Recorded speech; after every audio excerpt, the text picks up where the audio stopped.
Okay, everybody, here's everything I'm saying. Yes, sir. Yes. All right. Good. Okay, we're going to welcome our judge, Todd Feeback. Todd, it's great to have you with us again. I always enjoy your commentary, enjoy your perspective on our work. This month, as everybody should be well aware, is street photography.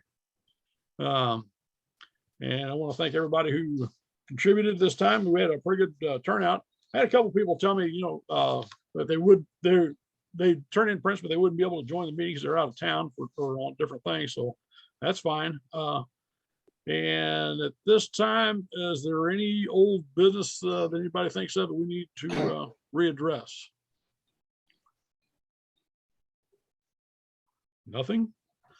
Okay, I sent out a thing here a while back, an email about next year's meeting dates and the assigned subjects.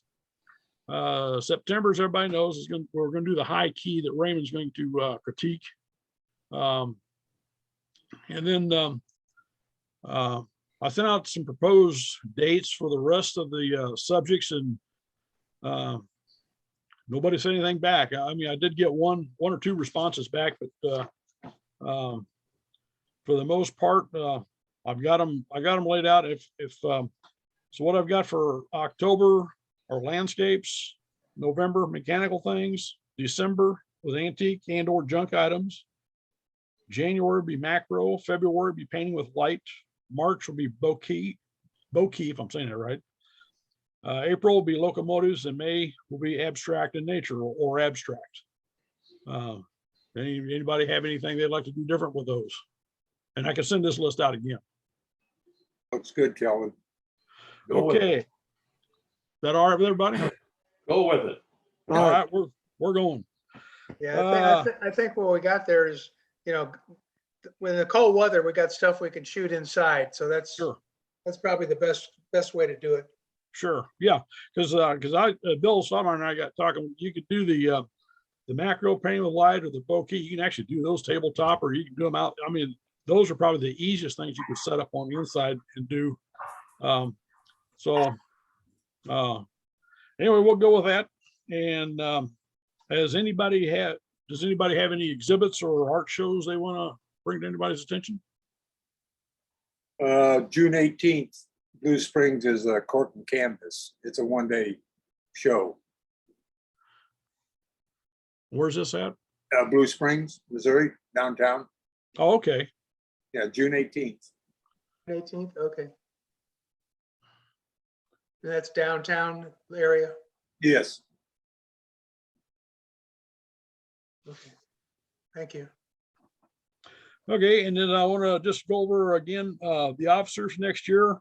I'm going to stay on as president unless somebody else wants the job. Bill said he would stay as vice president. Bill Schaaf said he would stay as our treasurer. Tom Wedbush still be our secretary. I did get a hold of Dennis Lindell because I had somebody mention he may or may not be able to do the newsletter, but Dennis says he will be able to do it. So I don't great if he wants to do it, I'm gonna let him have it. And in our Zoom meeting, technical advisor will be Travis Button.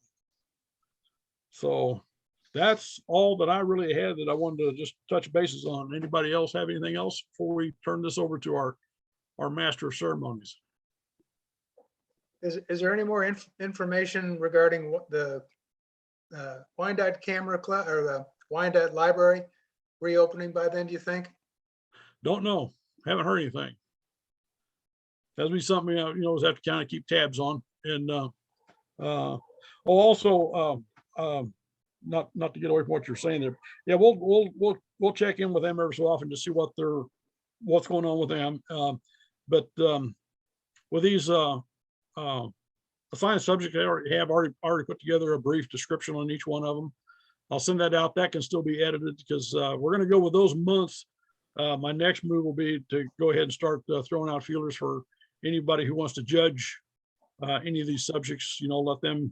Let them pick and choose which ones they would like, and then so we can start assigning judges to the different months.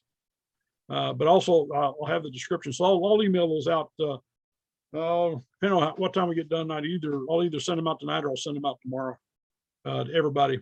So, and if anybody's got anything they think we need to change or add, or, any comment, please let me know. All right. Calvin, how many members do you all have right now? Do you know? I don't have a spreadsheet from me. What we got, Phil? Shot? Probably 14 of us or so, I'm thinking. Yeah. 15, 14. We've lost, I think, 3 people from COVID. Yeah. Has anybody heard from Jim Jones at all? Is he?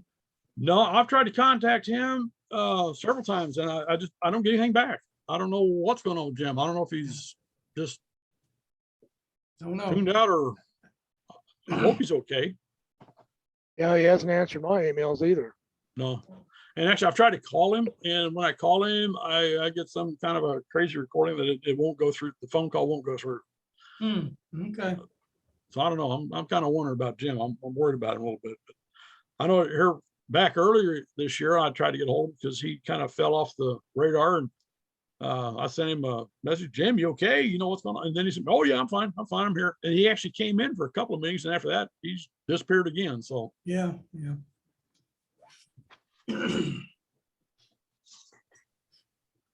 anybody else have anything? I don't hear anything, Todd, so I'm going to give it to you. It's yours. All right. All right. So the topic was street photography. And I chose this topic because, being a photojournalist, it's kind of what I do. So I really enjoyed this one. So I'm going to share my screen. Desktop number 2. Hopefully you all can see that. Yep. All right. So this is called Time to Relax. And I really liked the composition of this image. I might have lightened the subject's face just a little bit, kind of draw more attention there. The other thing, and you're going to hear me talk about depth of field a lot tonight, there's a lot of depth of field on this image, and I think it detracts from the main subject. More shallow depth of field here, I really think would have helped me. What I particularly do like about this image is that it is a moment. It's obviously something that's been, it is truly street photography. I mean, capturing a moment on the street, probably surreptitiously. I don't know if you talk to the subject or not. What kind of got me though is, and maybe there wasn't anything that could be done, but this car, on the upper right really got to me. I mean, we've got this beautiful composition of, the subject centered, kicking back with this, interesting grocery cart, all kinds of stuff there. And then you've got this road kind of trailing off with all the trees in the median, really great composition. But I kept getting stuck on this car, on the right. And part of that is, shallow depth of field, what's your subject? It's like, let's pop that subject out. So I kind of felt, when I look at this image, quite honestly, I don't go to the guy, I don't go to the cart. I go up to the line of trees, kind of up in the median, because I like, the feel of that line there. So, I think that we, and then I go over to this car, and then I kind of come back to the subject. So that's just, if we kick that car to the curb, no pun intended, I just think that we have a better image. And I do love, because, what's the focus here? What should the focus be? It should be on him, and what he's doing. And so I want my eye to be drawn to that. As we've all talked about, you want to direct, your viewers' gaze as to what is the most important thing in the photograph. they shouldn't necessarily have to guess. I mean, you want to bring them to whatever you think is the most important thing, hold them there, and then let them explore the other beautiful things that you have going on. Like the composition is just great. I mean, I love that street. You know, I love that it's a moment, but I'd be curious to hear what you all think too. Disagree with me, I don't care. No, I agree with that. Go that's ahead. my picture. And I thank you for those thoughts there. Yeah. The traffic was pretty heavy, so it's kind of tough to keep cars out of there. Right.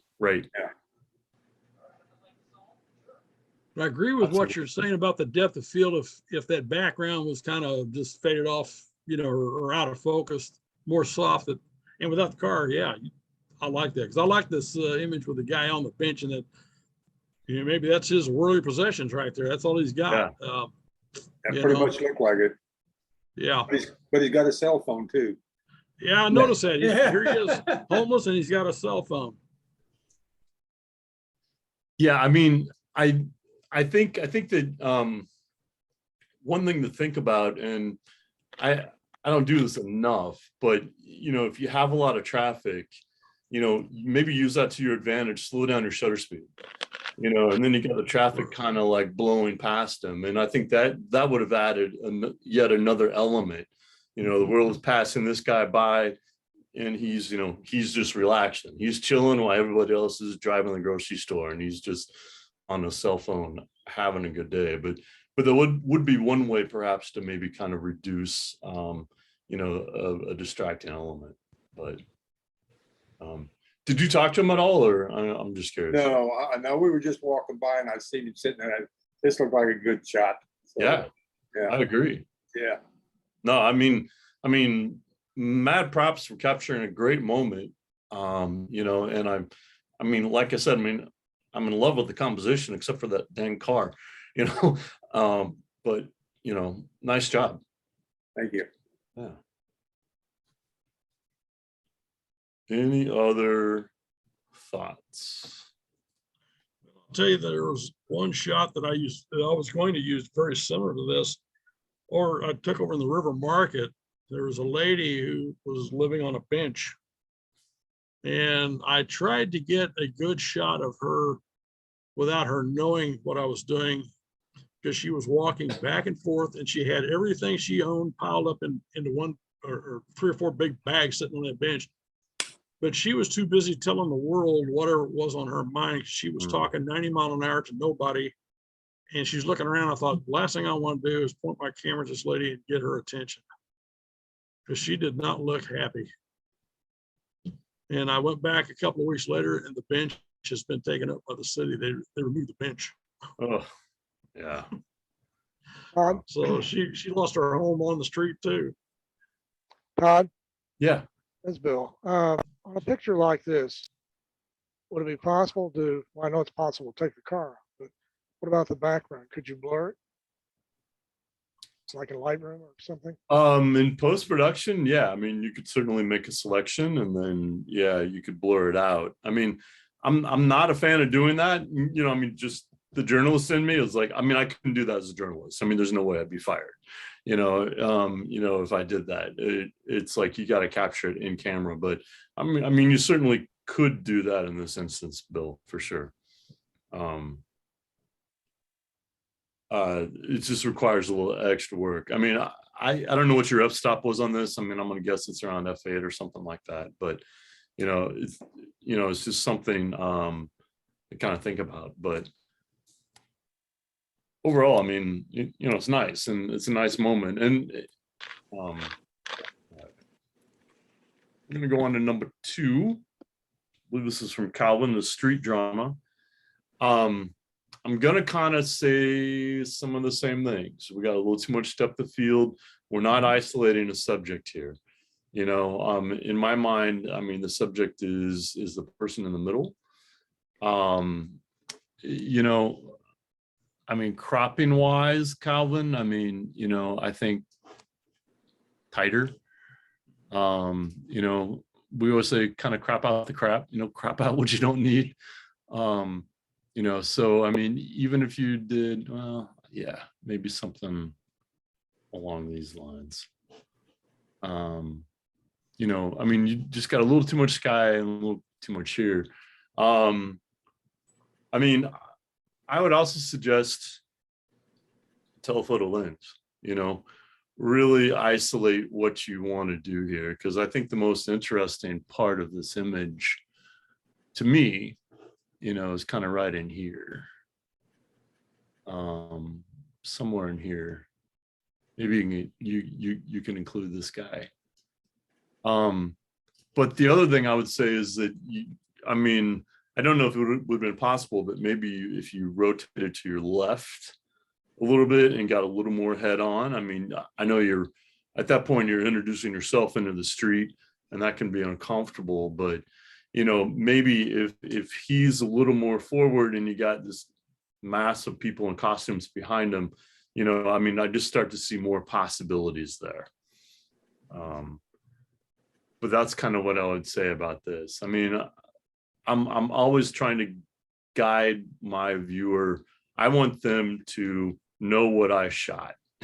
You know, it's like I want to guide them to I think the most important thing in the picture. And you do that, of course, through depth of field, through, you know, what lens choices you use. But, you know, this to me, you know, just needs, no pun intended, a little more focus. You know, it's like, what are you trying to actually capture here? So I'll let you all have at it. Any thoughts? Well, I'll tell you what that sky was before I worked on it. It was an ugly apartment building, telephone poles, transformers, and power lines. Okay. Okay. I got rid of all that crap. I mean, it was so distracting. It was, and also right behind him on the side of that building, that's the backdrop of him. Mhm. There's this big, huge sign. I forget now what it said, but it was a permanently mounted sign on that building. So I went through and got rid of that too. And what's left is what I left of the building. But yeah, this has been unmercifully cropped already. And I say, yeah, I agree. I could probably crop that in a little bit more. This is just a happenstance of catching something I was told, you know, the little deal this church was doing down in Argentine. Yeah. On Good Friday. I thought, oh, okay, why not? I'll go down and see if there's anything interesting. Yeah, and believe you me, I'm standing in a throng of people already. Oh, I'm sure. I'm up on a wall. Yeah, it's kind of, I've never seen this thing. You know, never seen a deal like this out on the street before. Yeah. I mean, it's an interesting event for sure. I mean, and you know, to your point, it's not something you see every day. No. Yeah. Other thoughts?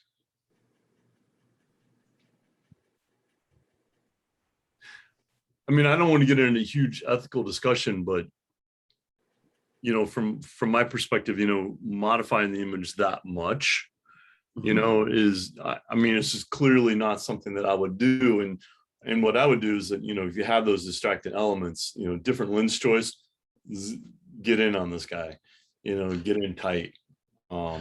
You know, you may not have the lens. I mean, you may not have the access, but you know, that's kind of how I'd want to clean up the background as I shot it, basically. Yeah, I tried to get a front on shot out in the street, but when I got down the street level, tried to shoot through the crowd to get in. Mhm. Too many people. There's just too many people. Yeah. So I had to get up on the side and up on a short wall so I could at least get a clear shot of what was going on. For sure. So it was interesting. Oh yeah. Any other thoughts? All right. Let me click the right thing here. All right. I believe this is from Bill. Santa Fe. You know, overall, I mean, I like the composition here, Bill, of this shot. You know, you've got some nice, you know, you've got a nice line here, nice line here. You know, it's a nice overview of this market, kind of showing it in context. You know, if I was doing a photo story, you know, we used to do those a lot in newspaper land, you know, we'd do like 5 photos. Always had to have an overall, you know, detail, extreme close up, you know, medium shot, action shot. you know, this would be kind of the overview shot, you know, that lets you know kind of where this is, you know. So, I mean, for that, I sort of applaud it. You know, but I'm seeing other possibilities, you know, particularly with all these rich textures on these rugs or tapestries down in here. You know, and so there might have been something else to do there. You know, you might have been able to kind of maybe crop this in a little bit more. I might not be the right crop. It's hard to crop with this tool. Maybe something around there. You know, but it's what I think is kind of lacking, and what I saw lacking quite a bit in some of the photos, is just a moment. You know, you guys have probably heard me talk about this before, but you know, I really like a moment. I like something that kind of grabs me. And so, you know, it might be that maybe these two folks here, or this guy is like maybe over here, is haggling with somebody. You know, it's just, I guess when I'm looking at this image, I'm not quite sure where to look. So Bill, I mean, if you have any comments, or if anybody else does, fire away. No, I think you're absolutely right. It needs to be cropped way tighter, maybe even drop the top of the buildings out of there altogether, and just focus on the people on the sidewalk. Yeah. Yeah, I agree with you. Yeah. It's, mean- even come down, maybe, yeah, something like Yeah. that. Yeah, that, exactly. Maybe even come in on from the left side here, come in Mhm. as far as maybe, you know, somewhere in the, Yeah. yeah, there's something like that. Yeah. Is what it needs. Yeah. Yeah. Yeah. I mean, there's so much going on in here that's kind of Yeah, it's- interesting. Yeah, Yeah. the tops of the building is, yeah, it's bothersome. Yeah, I see that now. Yeah. I mean, but Bill, I mean, I will say that, I mean, I do like seeing that you've got this, you know, this market under tents, you know, against kind of this industrial background. I mean, so, Right. I mean, I do like that. And I do like, you know, like I said, I do like the composition of it. But, you know, it's an overall, you know, so, I Yeah. mean, in the context of, if you had other shots, you know, I think it would be better, you know. Yeah, I agree with you completely.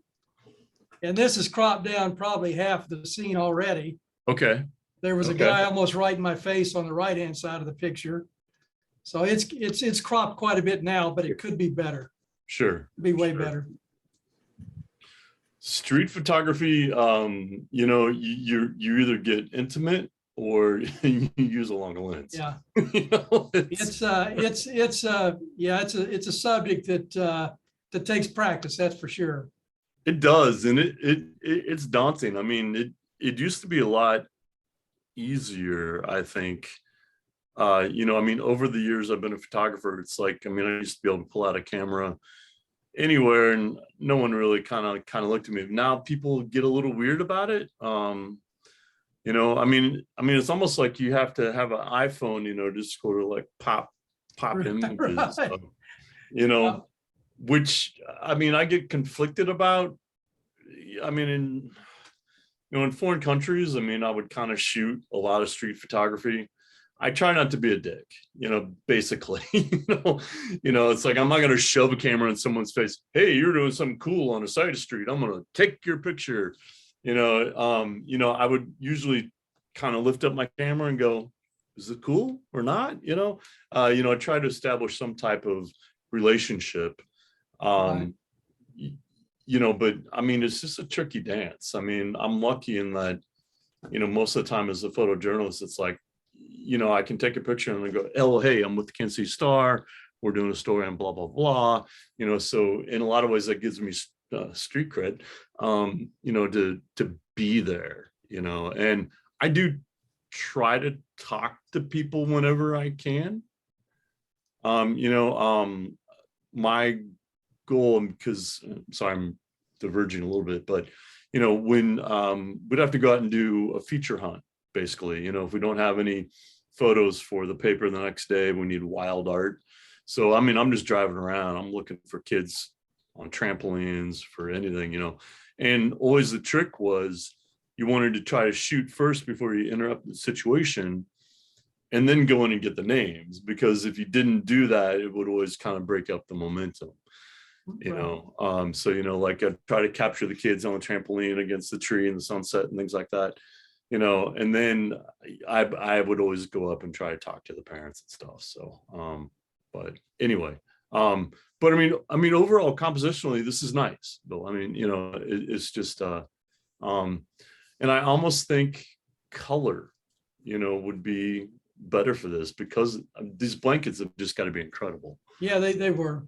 Yeah. You're right about that. Yeah, I'm gonna look at it on my other screen. Yeah, again. Okay. Yeah. All right. Let's move. Any other comments, folks? All right. Roll one. Okay. San Francisco. Oops. So this is Marshall. Marshall's not on the call, correct? He's tied up this evening. Okay. I'll admit I kind of fell in love with this picture.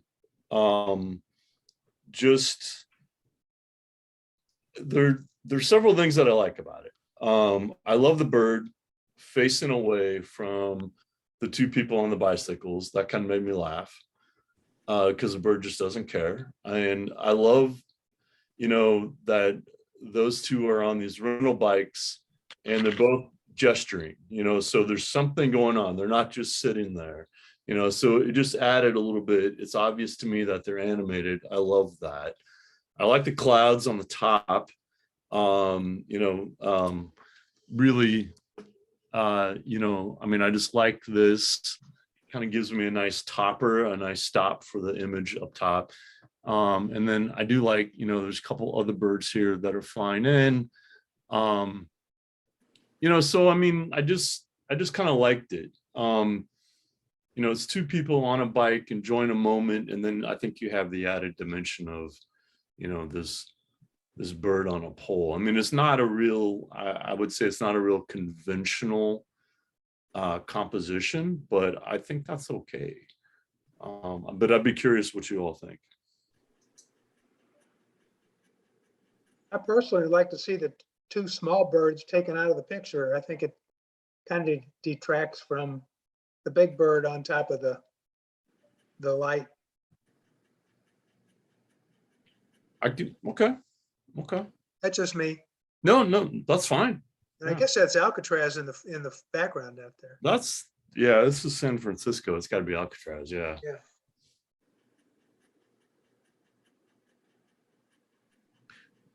I'm looking on a map. Is showing an island called Treasure Island, and it's showing another called Angel Island State Park.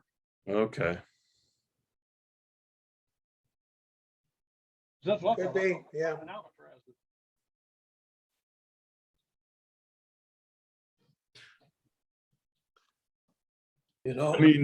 I'd just like to say, this has a period look to it too. It does. It looks like it's a throwback to another few decades ago, I agree. Particularly with these bikes, they kind of have the old school fenders on them. Yes. Which is very cool to me. And the two old wood piers, clearly. Yeah. I just found it on the map. That could be Alcatraz Island. It's much smaller than the other one out there, but yeah, that could be Alcatraz. Yeah. The only thing that I might have, it's hard to think about.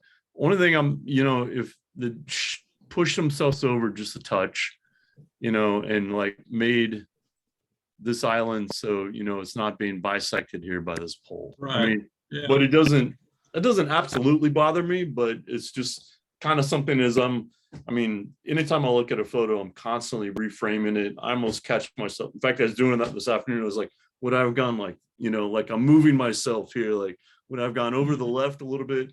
You know, but that's why, I mean, you know, I'm always, when I'm shooting, I mean, I shoot a lot, but I'm moving around a lot, but I'm sort of constantly recomposing in the frame a little bit, going, what if I did this? What if I did this? What if I got lower? What if I got a little bit higher?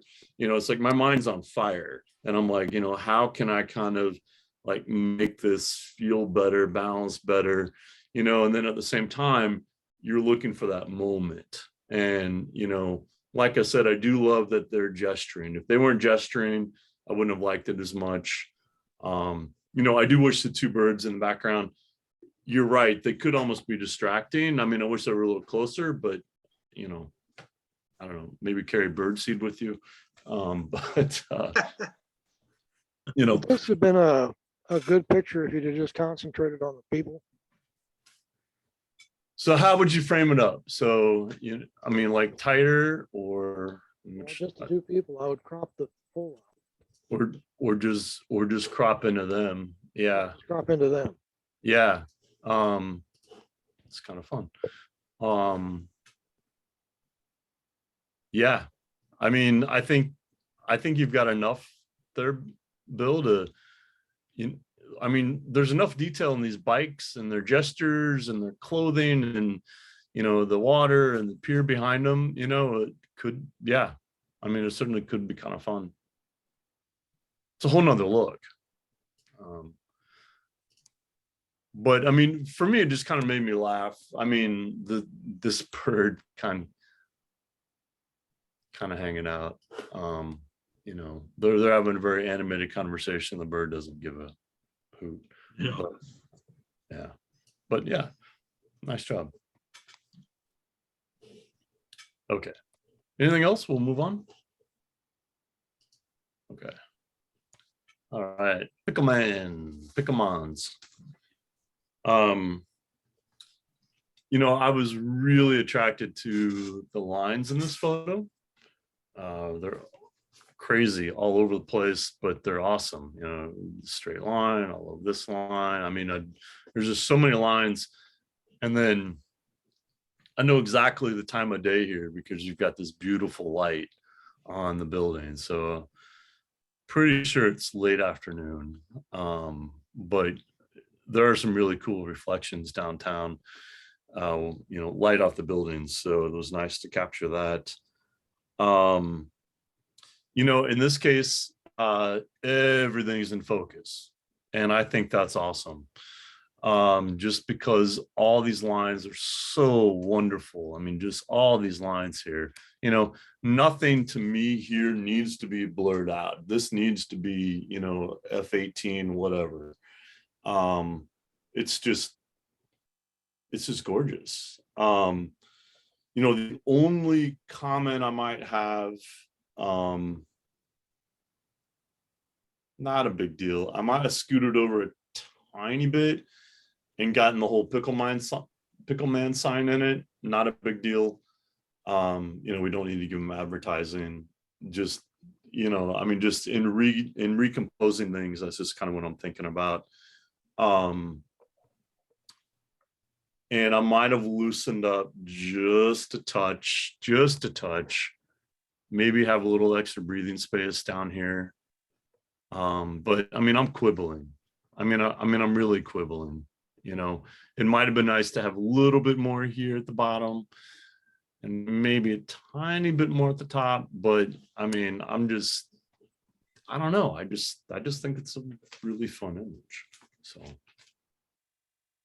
and I like the fact that this pedestrian is sort of kind of breaks the mold, right? Everything else is straight up and down, and the pedestrian's just sort of like, whoop, you know, just sort of leaning backwards for whatever reason, which is kind of fun. So, you know, I mean, this is where when you have this pedestrian,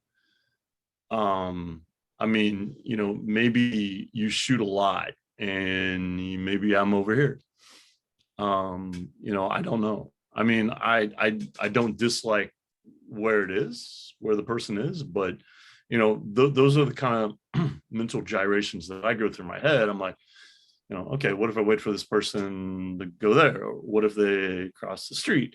You know, let me see what I can do with it, and then let me see what I'm going to like the most. But thoughts from you all? I thought it was particularly interesting how the only two lines going across that street form a pointer that points right toward that pedestrian.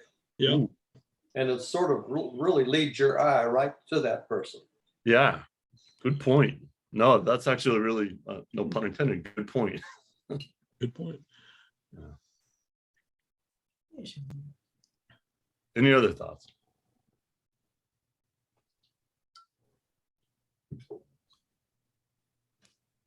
Let me just peek at it on my other screen. My two screens are unfortunately very different. Plus I just think it's a lovely print, but you know, and I think part of the reason I really like it is just you know, like I said, I mean, I do love that time of day. That light is just incredible. So okay. All Very right. good. Our next one, Mr. Bill. What a funky. Oh my goodness. Yeah. That's I the thought you might car. get a kick. Thought you might get a kick out of that one. I love it. I love it. It's really fun. It's wow. That is a interesting car. I like the title on it. It made me laugh. Not my car.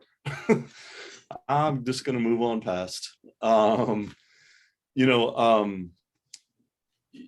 You know, this is where, you know, I'm going to come back to the whole depth of field thing. You know, there's a lot in focus here, you know, more shallow depth of field. I don't think you need all the detail in the houses and everything behind here and the trees. You know, I really kind of want to focus on the car or van or whatever this monstrosity is. You know, I mean, I might have cropped up a little bit, just, you know, maybe something along those lines. But I mean, it's a really fun kind of, you know, I found this in the parking lot kind of picture. So I mean, it's, you know, it does fit kind of the spirit of the assignment, you know, that you just captured this on the street. Other thoughts? You remember the Peter Max stuff that used to be popular back in the 70s? I don't. You don't? I don't. Oh my God. Well, I God, might what have been a were you little doing? kid in the 70s, sorry. Oh, okay. Peter Max did all kinds of art like this. I had a pair of Peter Max tennis shoes that everybody saw them things wanted because they were painted almost as abstract as this car is, you know, all the way Yeah. around. That's the first thing came to my mind was Peter Max when I saw this. I love it too. That is wild. But yeah, that is a throwback back to the 70s right there. That Oh, easily. art. It's gorgeous. You know, I wouldn't do it with my car, but yeah, Yeah. I like it. I think it's Yeah. funny.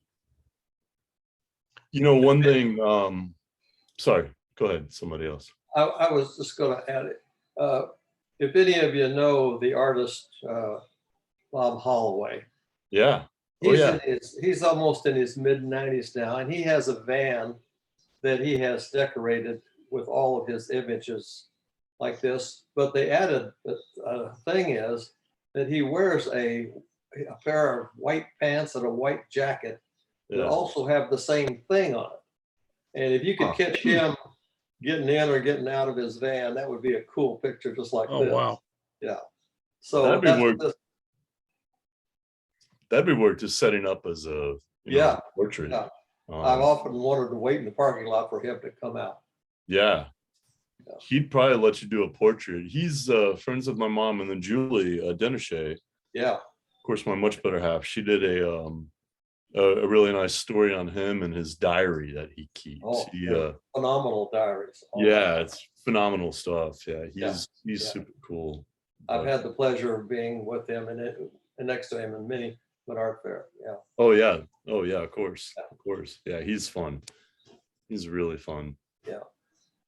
Hard to believe he's as advanced in years as he is. So Yeah. but, yeah, but a fun, a real fun image. I think it could use a little cropping, Bill.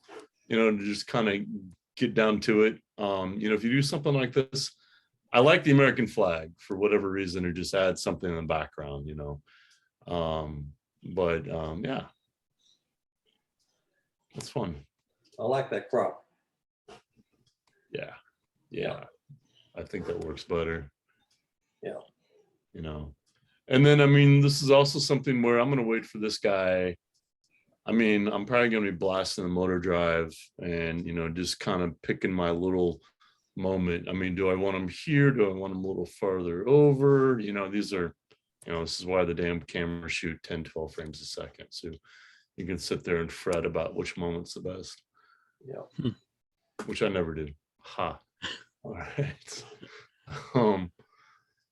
All right. I'm jealous that somebody got to go to Cuba. This is great. Pull my image. Stop it. Oh. So Cuban carpenter.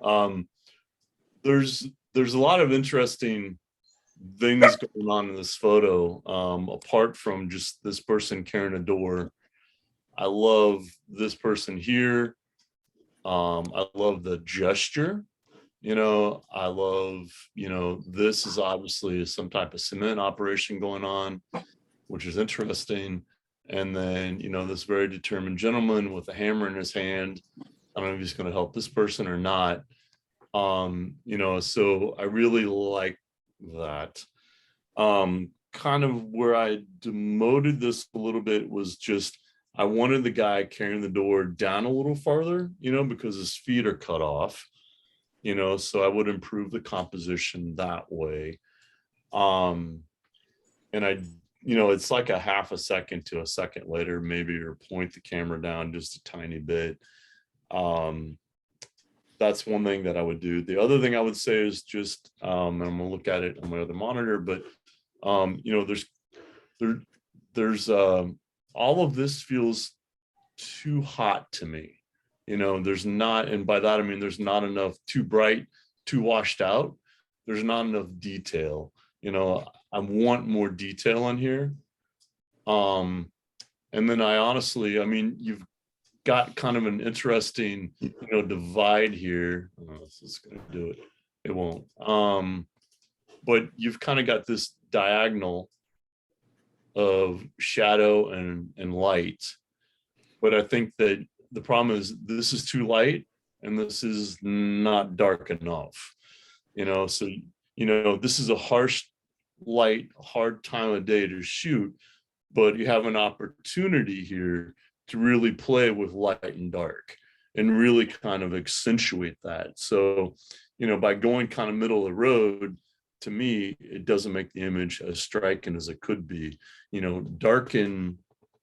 Darken this down. And I'm not saying you take it to black, but think about how, this being much darker, this half, and then this having more detail. It's still bright, but you want detail, and at least on my monitor, I'm gonna try, I'm just not seeing a whole lot of detail in here, and I really want to see it. So I tried playing around with the contrast and the lightness and the darkness, and when I got it too dark, I just thought I lost too much interesting detail.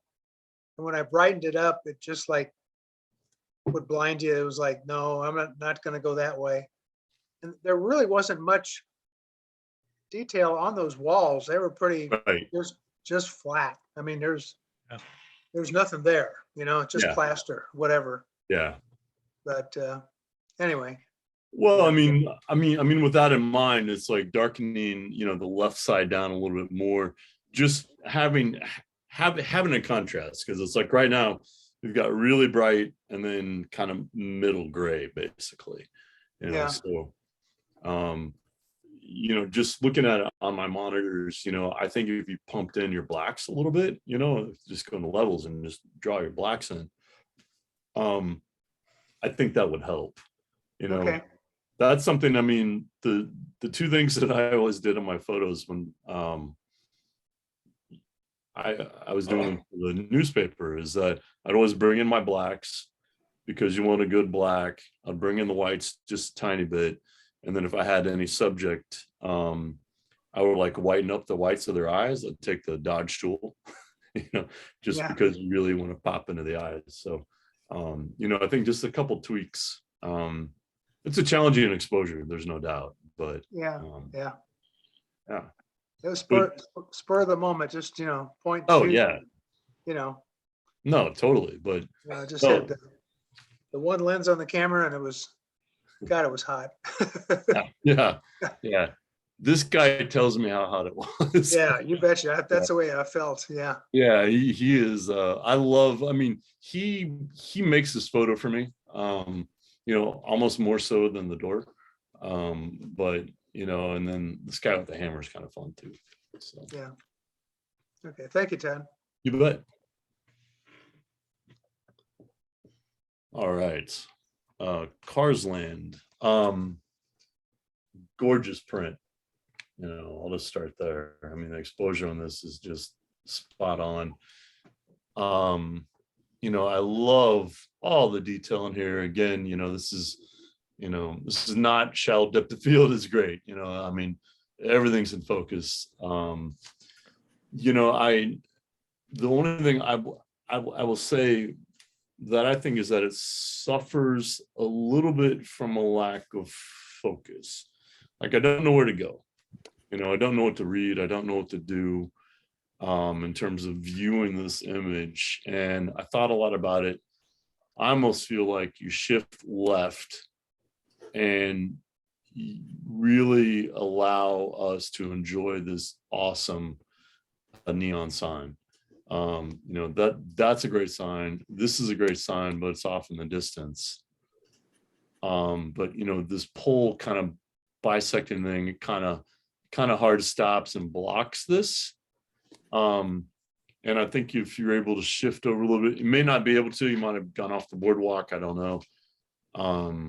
But I just think that would have helped. And then I think that might have shoved this, that's fun, over enough so it would have been here in the middle. And so then you would have had, you know, a nice full view of this sign and then all of this, and then these lights still would have hopefully kind of been lined up. So but I mean, I do really like the image. But other comments, other folks?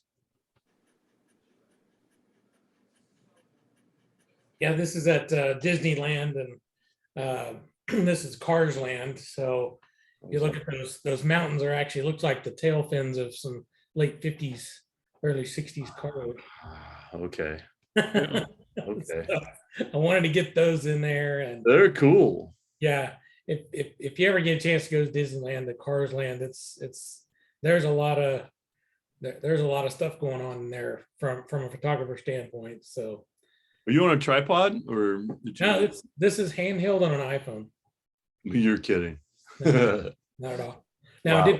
I did process it in Photoshop, and I had to clean up a couple things, but you know, for the most Sure. part, it's right out of camera. That's Yeah, that's cool. yeah. That's not bad. Yeah. Yeah. It continues to amaze me what these iPhones can do. But yeah, you know, I mean, particularly since you have an iPhone, I mean, you can tweak the hell out of your compositions, because you know, you can scoot over, you can hold the phone out, you know, you can do all kinds of things. And that's just kind of what I encourage folks to do, is just when you find something that's pretty cool in front of you, you know, it's like, don't be satisfied with the first shot. You know, I mean, let's, you know, you don't have to fill up your iPhone, but you know, just kind of really think about it. And you know, in this situation. I mean, I might have sat on it for quite a while to try to find the right mix of people. I mean, there's something kind of starting to go on here. Yeah. You know, and so maybe if that was, you know, you'd have to sit there a while. I think they're pushing a stroller or something. Yeah. But, you know, that, you know, there might have been something there. You know, I mean, this is just, I mean, your background's done for you. It's great. So, I mean, I think the things that you can kind of, you know, make your own is just the, how the people are sort of assembled, you know. But you know, I mean, it does kind of lack that one strong, I mean, like all of this is my subject, you know. Right. You know, so, you know, it's like I kind of want a little guidance here. It's like, you know, and honestly, even cropping this a little bit doesn't hurt it. I wouldn't crop out that light. I didn't mean to do that. You know, but you know, just a little bit of a crop maybe. Okay. Yeah. So, all right. How am I doing on time there, Been Mr. good. You all right? Calvin? Okay. All right. Excellent. Okay. Big Bear. Big Bear. I love reflections. They're so much fun. The first thing I did when I saw his photo was like, where's the photographer? Because I know they're in the shot. And that's okay. Hard to find, which is good. There's a lot going on in this photograph. It's quite lovely in a lot of ways. And it's I don't want to say confusing, that's really not the word, but there's just so much going on. And it's interesting that it's named after the bear up here at the top, when what I kind of focus on is the centered plant, you know, and then I kind of go into the photographer, and then I read this, and then I kind of get up to the bears. But what are some other thoughts on this?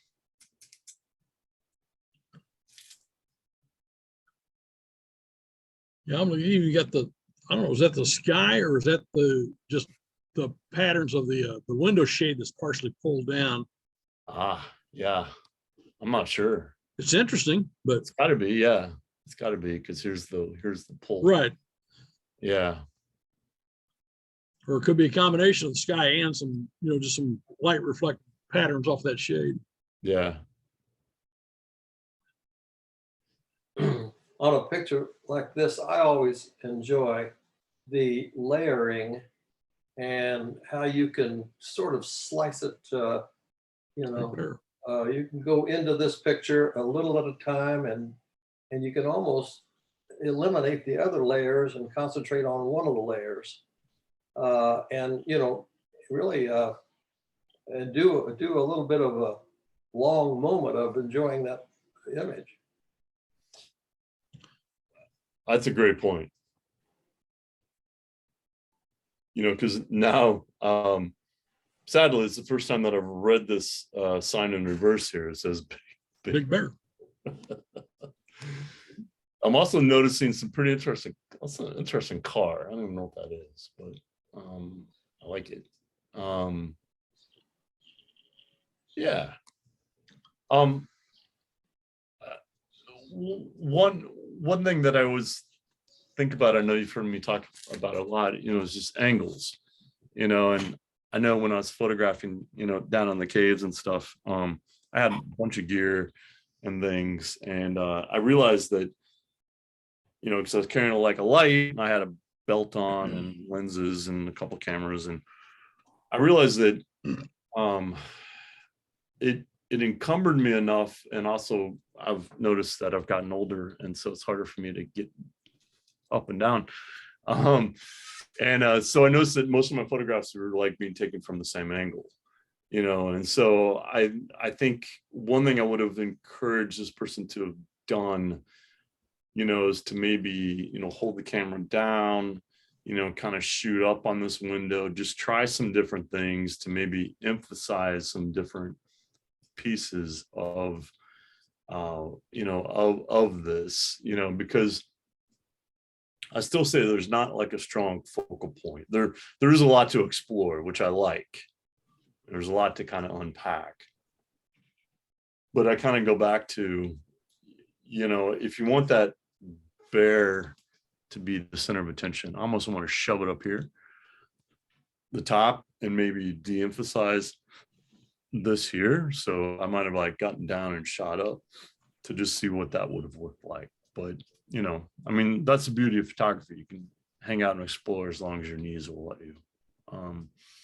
Or just drop the camera down. I used to do a lot of Hail Mary photography, you know, it's like up top or like, you know, way down low. You know, the old Nikons, you could take off the prisms. That was a godsend. You know, you could just hold the camera down. Anyway, nice. So, all right, I think this is our last one in assigned. Tom's photo here. I love the texture overall. I love the light in it. You know, I love the wet street. This would be a different photo without the wet street. I kind of was, I kind of don't like this truck. You know, you probably can't call the cops and tell them to get rid of it, but you know, I sort of felt like I wanted it either in or out of the shot. I'm not sure. I'd kind of have to see it. You know, I mean, with it being cut off, it does de-emphasize it a little bit, which is probably what Tom wanted to do here. Yeah. So, whoops, it's not at all what I wanted to do. Relax. All right, we'll just figure this out. My apologies. Open, assigned. Okay. Yeah, but what did you do to this, to the sky and everything else? I mean, is this a texture or? Okay. Thanks for the comments so far. I too wanted that truck to be gone, Yeah. but at the moment wasn't going to happen, and I found a place to park right where I'm at. Got out of the car. It was raining, and by the way, this is a phone shot. But and I went back 3 nights later and found the same spot, and that truck wasn't there. Mm-hmm. But with a dry street, and even though I used a cross star pattern on the lights, it had an effect, but it just wasn't the same as this. This was far better, in my opinion, the better shot. But I think I tried. I used a little blurring, kind of a blurring app or tool on that sky, because it was becoming very motley and grainy, and what digital stuff does, you know. Sure. Sure. But I did get it to smooth out a little bit and had a little bit of a flavor of maybe a cloud or something. So it's quite a bit of negative space there, and but that's what I ended up with. You know, it doesn't bother me, Tom. I mean, the negative space, Yeah. I mean, I think with the way you've treated it, I'm okay with it. Yeah. You know, like I said, I mean, a dry street, I mean, I don't think this is as interesting. No, when I put both of the images side by side, this was definitely the more fine art image. Yeah. This is a brand new sign of the old Vogue Theater in downtown Lee Summit. Okay. And we did this for a plein air event out in Lee Summit. The print that I actually hung was in color, and there's some beautiful hues in this picture. So, Oh, I bet. but I'm a black and white nut from far back, so I love this. No, I think it's great. Thank you. Very fun. Another iPhone shot. Okay, Calvin, I think that's it. I will go with third, number 3. I picked Pickelman's. Number 2 was Cars Land. And then number 1, I really like the San Francisco Pier. So number 1 was the San Francisco Pier. So, you know, overall, like I said, you know, street photography to me involves people. You know, we need people. You know, one thing that I would think about, just kind of in hearing about, you know, how folks might, you know, manipulate images, you know, it might be an interesting category, Calvin, to maybe do something on photojournalism, you know, where you can't manipulate the image. You know, it's as is. I mean, you can lighten and darken a little bit, you know, but very minimal. And I'm happy to talk about, you know, the rules and regulations that we have that are pretty effing strict, to be quite honest with you, in terms of manipulation. But, you know, that's not something that I think about naturally. And I know that you guys have, you know, and applying filters and things like that, but maybe it's might be an interesting category or something to think about. This is a thought. Yeah. So, you know,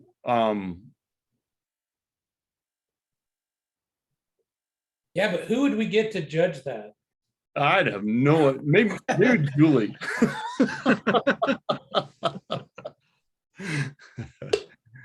I would love to judge that. Yeah. But yeah, I mean, it's a wide variety of images. You know, and it's a good group of images. You know, I mean, it's a good group of images. It's street photography is hard. You know, but yeah, it's an interesting category. So. One thing that Raymond McGee and I've been talking about a little bit, he's not here this evening, unfortunately, but we're trying to push our subjects a little bit out of our own comfort zone. Sure. Trying to get out of the box a little bit. It's like we're going to do a high key for September, which we've never had a September image where we all turn in the same type of print. It's always just been kind of like, okay, pick one and send it in, and they talk about it. Well, this one, I approached him about that, and I said, how would you like to just pick a subject you can judge, and everybody does the same thing? And he says, oh, I love it. So he gave me 2 or 3 ideas, and we picked with a high key, because high key, I think, is going to be the easiest of the ones that he gave me, easiest to understand and comprehend. Right. And then, but yeah, I like your idea about the photojournalist type of approach too, because where you're not allowed to manipulate, you're only allowed to light, darken, crop, or just do what you need to do to get a good photo out of it. Right. But that's something that because I was talking to Raymond about, I said, God, I could pull up 50 prints and I could go out and get you 25 more in 3 days of something on the farm. We've shot so many things in the past that had to do with living on a farm or something like that, to the point where if I see another one, I want to gag. I have nothing against that. It's just, okay, we're doing the same things over and over and over. We're not challenging ourselves enough. And that's one thing that we want to do. We want to start challenging ourselves. Well, and I think finding a moment and capturing the moment is one of the hardest things to do. Yeah. Absolutely one of the hardest things to do, particularly in the situation. That's what I love about photojournalism for me is I love trying to, use my skills to capture something in a certain amount of time, with no lights, just my equipment, my wits, and my, just trying to figure it out. Oh God, lights changed, lights crappy. What am I gonna do? You know, or it's midday. What am I gonna do in Cuba? You know, I don't have, you know, the National Geographic light, but oh hey, I've got like the street and I've got like this light and dark thing I can play with. You know, there's a National Geographic photographer that I read his book, and you know, he said, you know, when some people hide out at noon, he's like, I go out, you know, and I'm looking for, you know, these really challenging lighting conditions because you can find images there. You know, but I do think that that's the one thing I've kind of noticed, you know, is that I've judged a lot, you know, a lot for y'all, and you know, I don't think that we've really had a time where we've tried to capture moments. You know, and on the farm, I love shooting on the farm, but I want to shoot the people. You know, I don't care so much about the barns and everything else. It's like I want to shoot, you know, the farmer. Oh my God, this is hard or whatever. You know, it's like I want those moments. So that could be a challenge. If you want to challenge me, put me in a studio, and I'm going to freak out because because it can be perfect. You have lights, and I'm like, you know, it's like it makes my OCD go crazy. So. You know, it's too much work. I don't want to shoot in the studio. It's like, I don't want to take my time to do that. I want to, you know, if I can do it on the fly. So I don't know. That just might be an idea. I won't go on any longer, but, and I don't know who would judge that competition, but. Well, hello, Dennis. Good to see you. Good to see you all too. Hey, Dennis. Glad you could join us this evening. Yep, I'm on vacation this week. Oh, okay. Very cool. You've been tuned in very long, or you just get on here? I tuned in right when you started doing the first image. Nice. Okay, good. Okay, so I guess we're ready to move on to the open. Absolutely. All right, open category. I think we had, can you all see the screen? We're good? Yes. Okay, yeah, it works. We're on the Right. farm. What's that? We're on the farm. We're on the farm. I don't see a barn. I don't see a Storm's barn coming. roll out. Storms are coming. Yeah. I'm a sucker for clouds. I love that. I also love the grasses here. You know, you've probably heard this before. I think we might have discussed it a little bit on a couple other images, I think last month, you know, but here is you know, the horizon line is in the middle, and I'm not saying that's wrong, but you know, I think you can have more impact if you pick your poison. You know, if you want to emphasize the grass, do that. I think you probably want to emphasize the clouds here, just because they're so dramatic.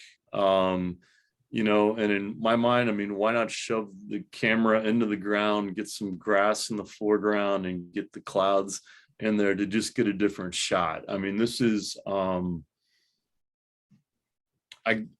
guess what I'm thinking is that, you know, half of this image I'm not as interested in as, you know, the clouds. You know, even doing that to me makes it more dramatic. You know, pick your subject. You know, don't make me guess what you as a photographer care about. You know, because with this one, I think you care about both equally. And I'm not saying it's wrong. I mean, I love a centered composition. Wes Anderson and I are simpatico there. You know, if you ever watch his movies, he's very centered. I like that, but damn it, you've got some great clouds here that you don't get a lot. You know, you get grass every day, all day. But you know, you don't, you know, the cloud formations are the thing that change the most. So that's what I would do here. I do like the light on here. I do like this darkness here in the middle. You know, that it does add some contrast, but thoughts from you all? Well, if I were going to crop it, I would come down just below that shadow on the grass that you were talking about. Yeah, you know, down just a hair more, down just a, there you go. Because yeah, I'm like you. Okay, why am I, you know, the foreground is fine. I like both, but I like that thin dividing line between the horizon and the ground, or the sky and the ground out there on the horizon. almost makes it look like those clouds getting ready to start dragging across this landscape. Mm-hmm. I love that. I love that. That's really cool. Yeah. Oh, the clouds are great. Good crop, good crop. Yeah, absolutely. Too much foreground. Yeah. Yeah. I mean, it's not, yeah, the foreground, I'm just trying to, I mean, if you were down low, really low, and kind of shooting over the top of the grass up into the clouds, that's something that I think could be more interesting and dramatic. You don't always have to do that. I mean, I'm not always saying you need to do an extreme angle, but sometimes you want to try it. I mean, I mean, the one thing that I learned early on, in photography was, I had an instructor says, Todd, I know how tall you are.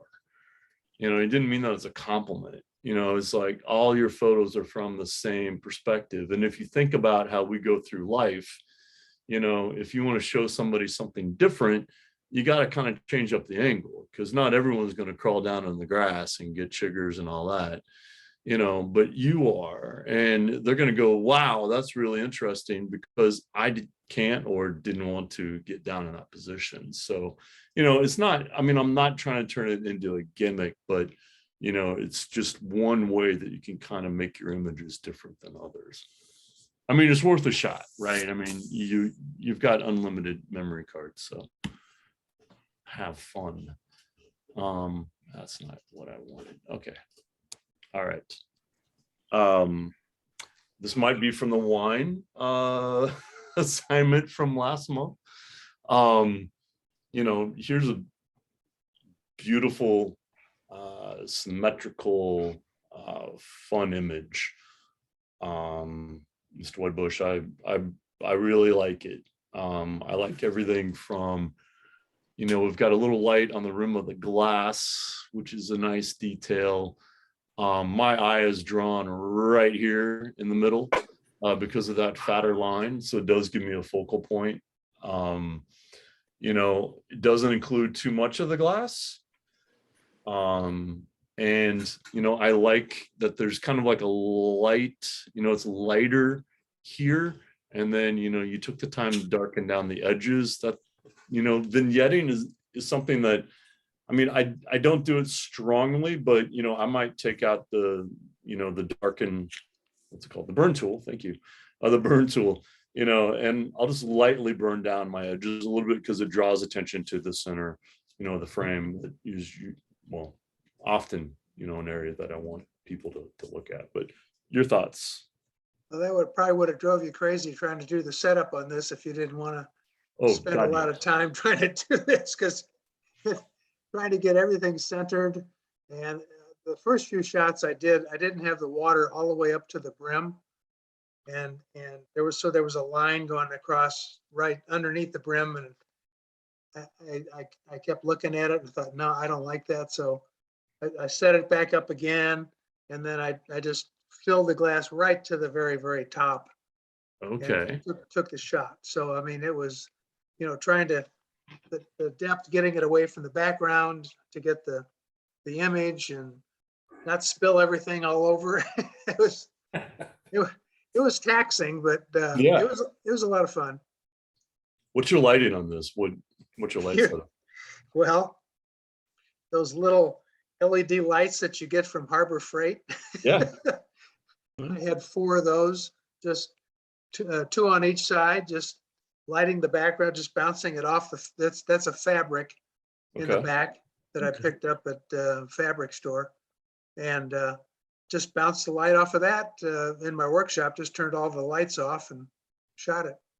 That's great. I really like it, Tom. Thank You you. too. One thing you might, just a suggestion to try maybe sometime, drop a cherry in that water and just let it sit at the bottom. See what that does. Yeah. I've got all sorts of ideas to play off of this. So Yeah. you might be seeing some variations of this next year. That I didn't even think of that. That's a really good suggestion. Like a really dark cherry. Yeah, even an umbrella. I don't know, but yeah, so many different ways to play. I mean, that's what makes this fun. I Mhm. mean, this is a great image on its own, but yeah, what if I added a cherry or yeah. I'm I kind don't know. of I just wanted to keep the focus on the Yeah, way the lines, sure, you know, sure. were yeah, refracted. I love the image. I really do like it. Yeah. Yeah, that is a cool image. Nothing wrong with keeping it simple either. Compliments from here too. Beautiful. Yeah. Simple, I say in air quotes. Thank you. Very nice. All right, Reflections of Sputnik. I looked at this image a long time, and I mean, I like it. I mean, I really do. I like the lights. I'm assuming, I mean, it's either a filter or very, very, you screw down your f-stops enough to make that happen. And I like the fact that I feel like it's kind of floating, on top of this. I like the reflections here. This is well done. I like this row of lights. And the whole time I'm just sorry, my mouse is going crazy. I was kind of like, well, what the hell is this thing? So I kind of wanted to know what this thing was. Well, you are correct. It is a light. This was also at Cars Land, taking with my iPhone. Okay. This was a light on the ceiling, and that is a very large rear view mirror. So this was a Cars themed restaurant, and so that is a light. I'm standing directly underneath it. If you zoom right up close to that center sphere, you can maybe kind of see my reflection in there just a little bit. But Yeah, yep. Oh, Yeah, yeah. there you are. bald head there. But yeah, that's it's just a light hanging from the ceiling. I just thought it looked pretty interesting. So Thank you. Yeah, it been bothering me. I want to know what. So okay, so you're looking straight up at the ceiling. yes, I'm Okay. directly underneath it. Yeah. Interesting. Really well seen. I mean, to be honest, I mean, and this is kind of what I've been talking about a little bit, it's like, that's not something that everybody's going to notice. They're going to look at the light and go, oh, look, there's a light, but you took it out of sort of context. I had no idea this is a light up in the ceiling. I mean, until you just told me. So, interesting. And another iPhone shot. Okay. Interesting. All right, Bill. Okay. Little Jerusalem. I've never been there, but one of my colleagues in Wichita has been down here, and he flew around there a lot with his drone, and he has some amazing footage. But Very nice place to go. yeah, Highly recommend it. yeah, these clouds are amazing. The textures on this shot. Look at it. Looks good. I mean, I feel like it could use a tiny bit more contrast. And again, it just might be my monitors. But I almost,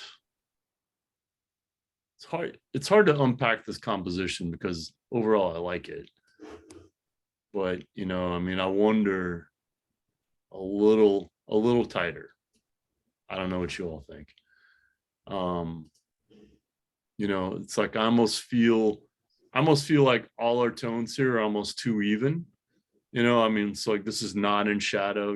I mean, if this was like maybe in shadow, it might have been a little less distracting, because we've got like, we're in thirds here. One, all right, Todd, comment, and then, two, and then three.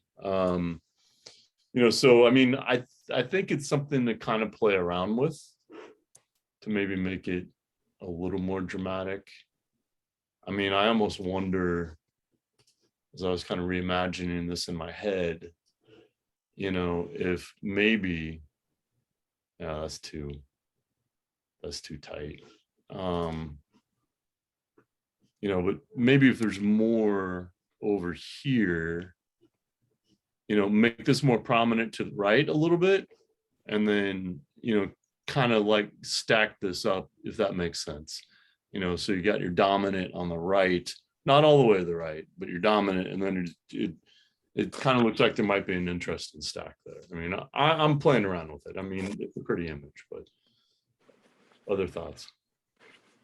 Yeah, it's a beautiful shot. I agree a little bit that, you know, bump the bottom up a little bit, maybe come in off the right just a touch, but yeah, the stuff in the foreground doesn't add anything to the picture. The formation and the clouds, that's the picture. Yeah. That's beautiful. Remember what time of day this was, Bill? It was getting closer to sundown. Okay.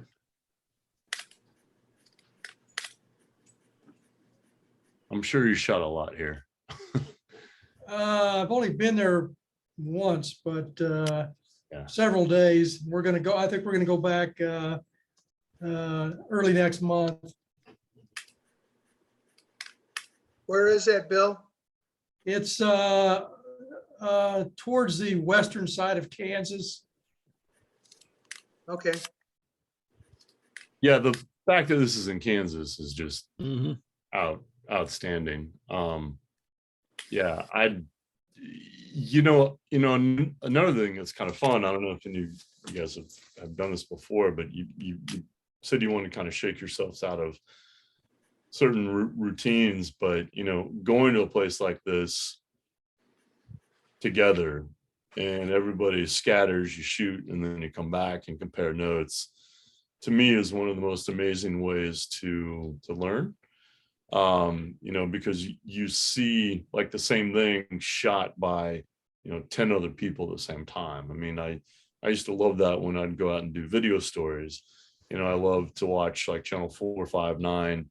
I'd see how they did it, and then I'd compare it to my own work. You know, so it's my own little mini workshop. So that might be, you know, something to kind of think about too. I think that can just be a lot of fun. You know, you all shoot the same thing. I mean, everyone's going to come back with different photos, as you know. And it could be, you know, shoot this rock. I mean, like, or you have like 4 or 5 things that everybody has to shoot.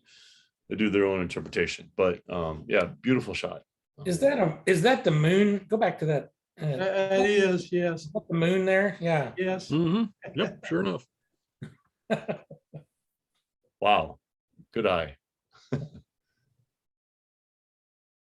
Great shot. Great shot. Okay. This is the KC Dragon, which I won on my front porch already. That really makes a hell of a statement. I love the subject. I love all the texture on this. I really want to kind of play around with the composition. I mean, it's interesting to see this, and then, okay, now I've got context in the back, Yep. Which is fine. You know, but you know, maybe a shallower depth of field. I keep preaching that, you know, to kind of de-emphasize this, because what is more important? You know, these are about the same size, you know, so in some ways. You know, the other thing is, you know, just play around with getting in tight, you know, on this, or, you know, maybe scooting down over here and kind of shooting up, you know, to where you get some of the house in the background, or, you know, play around with these lines. I mean, I don't know if maybe you scoot over here and kind of shoot back. I don't know. Other thoughts on this one? I'm not real sure where this is at. I know it's here in Kansas City somewhere. Marshall told me this was at a Vietnamese temple somewhere over town. Ah, okay. So I have no idea where it's at, but I love this dragon. Oh, that is He's super cool. cool. He is Cool. cool. And like, yeah, I'm curious what it would look like shot from the other side, back towards the temple, if that would have been a good shot in Right. the houses. I mean, I do like having this dragon in sort of a, I mean, you can almost play with this more. It's like, this is, not generic, but, just normal, if you will, houses, and then you've got this dragon, so that's kind of interesting, so I mean, it could be that maybe you're trying to show something like that, I'm not sure, how much these steps are helping you, so I mean, it's just, again, it comes down to like really focusing in on what you want people to focus on, what you want people to learn from your image, and I'm always looking for what I can learn from an image. And what I take away from this, I've got a dragon here in a normal neighborhood in the background. I'm immediately starting to raise questions in my mind of, where is this? What the heck is going on? So I think that's interesting. If you shot this in the context of it's at a temple, I'd be like, oh, it's at a temple, because right now I think this is in, this is some quirky shit in someone's front yard, which I love. Sure. But when you give kind of equal weight, to what you have in your photograph, you're not telling me what it's about. Does that make sense? So, I mean, like the stairs are about the same size as the dragon, which are about the same size as these houses in the background. So, and without, a shallow depth of field, without maybe a slightly different angle to kind of emphasize that main subject, it sort of, I get confused as a viewer, I guess. I know I like to try to have, I mean, Julie always tells me that I'm a graphic composition guy. It's like, I mean, I want to blow you away with, the composition. I want that composition to really stand out. You don't always have to do that, but you do need to tell me what this is about. You've got some real interesting opportunities here too with the steps, which are really nicely worn. So, I mean, just kind of play around with it. I mean, I do think you scoot over here and maybe shoot, with the steps in the foreground leading up to the dragon. And then you've got these other houses in the background, which tells me a little bit more of a story, right? It tells me that this is in a neighborhood. So all of these things kind of contribute to the photo. So any thoughts, other folks?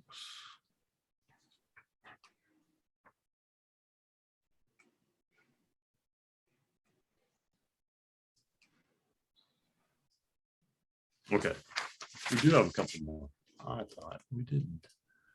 All right, is that the sun? We asked that question a lot a while ago. I'm going to talk about focus on here. I think the focus is on the houses and not on the icicles. So that might have been a choice. But I think, more traditionally, I might have focused on the icicles and kind of let the background blur out, because I think that's more of what you probably wanted to feature, is my guess. So any thoughts on this one?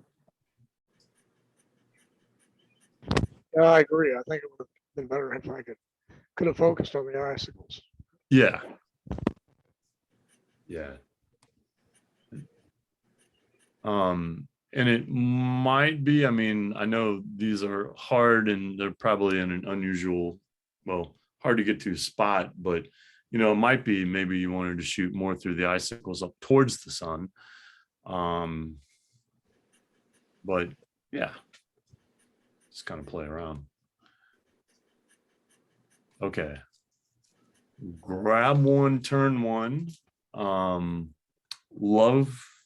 Love the print. I really like the print. I came in and cropped it like that, maybe up just a touch. And I think I like that better. I don't know what you all think. I also did kind of that, which didn't work. I felt you needed kind of an anchor on the right side, and you've got some nice detail there.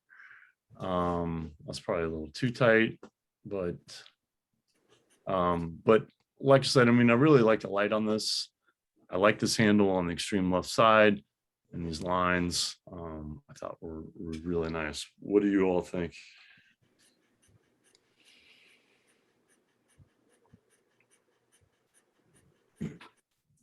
No. Yeah, I kind of agree with your crop. Though, I don't know. I think I would have, if I could have added more contrast to the right side of that, it would fit well.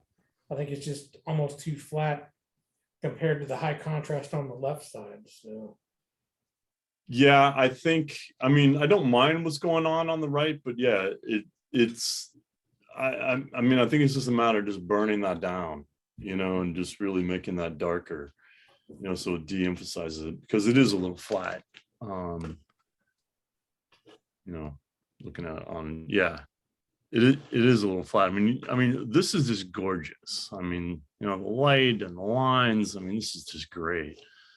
So I mean, I do think darkening this down, and I think that wins. It's like, I like this darkness, and this lightness, this contrast here. But yeah, I mean, I think somewhere in there. Nicely seen though. I mean, really nice that I don't know. I just like the angle. This is a nice anchor. So, any other thoughts, folks, on this one? All right.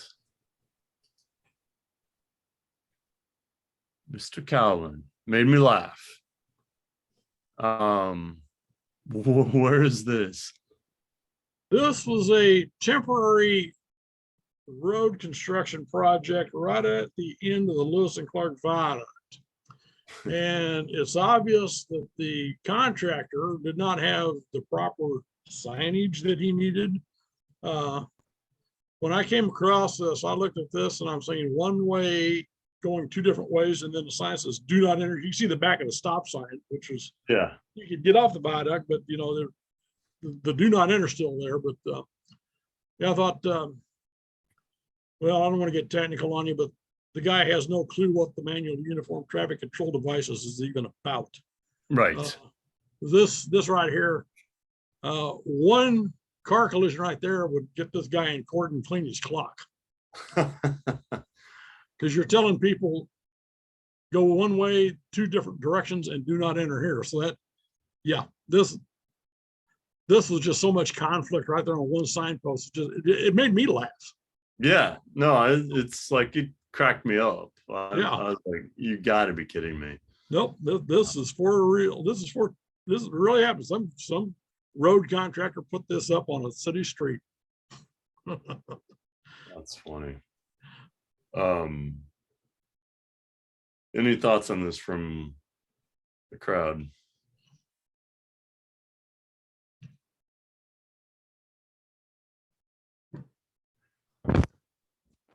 It's too bad the back of the stop signs there, but then again, it doesn't bother me. Yeah, I'm torn on that too, Bill. Because in some ways, I mean, I don't like seeing the back of the stop sign, but at the same time, I know it's a stop sign, and so it adds to the WTF kind of what's going on here. We got a stop sign, and then it's like all these confusing signs in one place. So there is something there. I'm a little more shallow depth of field again, right? I mean, let's isolate, the signs from the background, because those what's most important, So, portrait mode on your iPhone. I'm kidding. But, you know, and then possibly cropping it. I mean, there's so many different ways that I would Yep. maybe try to shoot this. You know, I'm dreaming. I mean, I almost want to see the road that leads into this, you know. I mean, I don't know if you can get up high. You probably can't see me, but if you were like up high and to the left and then kind of shooting down and you saw where the street was, where the context was, but or just really get into the humor of this, Calvin, and just go all in and get, you know, right up on that sign and shoot up, you know, and just isolate this. Right. You know, I left the back of the stop sign in there because you look at that shape and you know what that sign means. You know what that You sign is do. going to say. apologies. It's like a yield sign. You see a yield Yeah. sign from the back. You know what that sign says on the other opposite side. You do. Gosh, You know. So yeah, these two one-way Yeah. signs on a post with the do not enter, just yeah. that would land me in a lot of hot water if I'd have done that back when I was doing the road work. Too funny. Yeah. Yeah, it's I actually mean, it was a road that came off of the interstate viaduct up on I think it was up on Strawberry Hill where I shot this. mhm. Yeah, I mean, when you have something like this, I mean, just a simple thing, you know, it's like I almost want this to be centered. Mm-hmm. It, you know, because it doesn't challenge me compositionally and it makes me look and think about this even more directly. So even like just kind of cropping off the left and the right a little bit, Sure. I might come down just a tiny bit, and that honestly brings us away from the trees and more into that stop sign too, right? So Sure. it kind of focuses more on the signage. So, but yeah. Boy, all right. You made me laugh. I love that. Yeah. Okay. I would assume this it says dogwood, but I'm assuming it means dogwood. And a cedar tree. This is really nicely seen. I love the contrast. I'd love to know where this is. You know, it's in Lee Summit, and it's in the front yard of an middle school, Really? right on 3rd Street, and I go past it every single day, Okay. 1 to 6 times, you know. Right. And I just glanced over there and I saw this juxtaposition, and I immediately went home and got the camera and went over there and shoot that. And then I used, of course, a heavy vignette to emphasize the shapes again. And that's the story. I think, you know, in this case, the vignette really, really helps. I mean, it really does a service to the composition and emphasizes, you know, the tree, the shape, the form. You know, mad props to you for seeing this after passing by it, you know, a bunch of times, you know, and seeing that juxtaposition. That's really, really fun. You know, I almost was like, it's a little too heavy.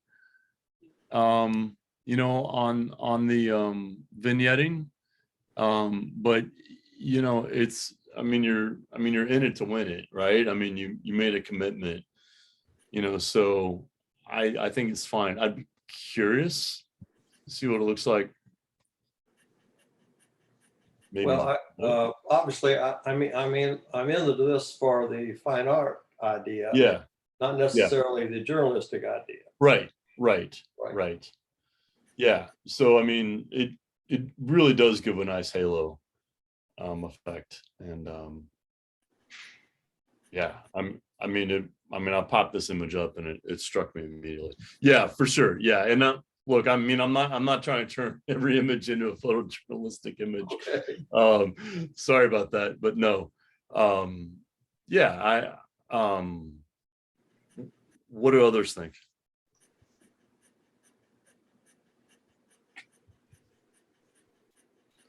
I like this. I like the contrast of the two trees, and then again, you're vignetting on the corners of that, it really sets that off. I mean, it's just beautiful. I love it. It's beautiful print. Agreed. Is it too tight on the left and right? What does anybody think? That's debatable. Yeah. There is another big evergreen and also a dogwood to the right of this. So you could almost do a pair. So the crop here was pretty tight in order to make that work, but I wanted to try to get this as straight on as I could.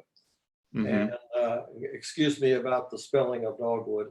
Oh, that's all right.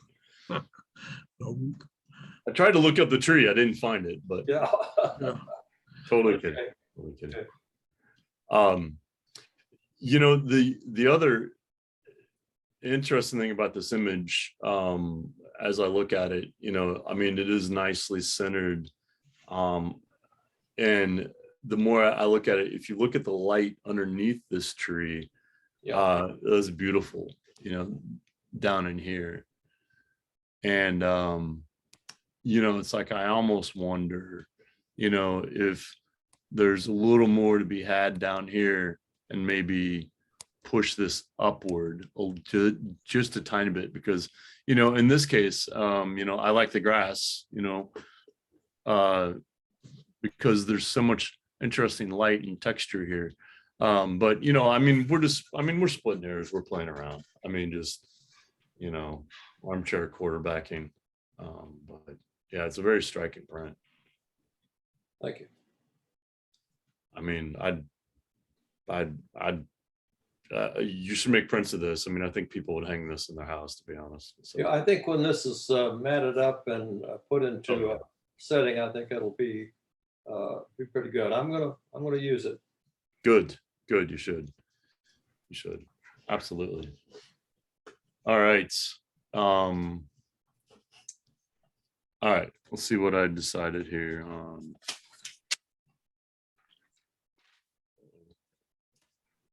on. I gotta look back at my email to Calvin.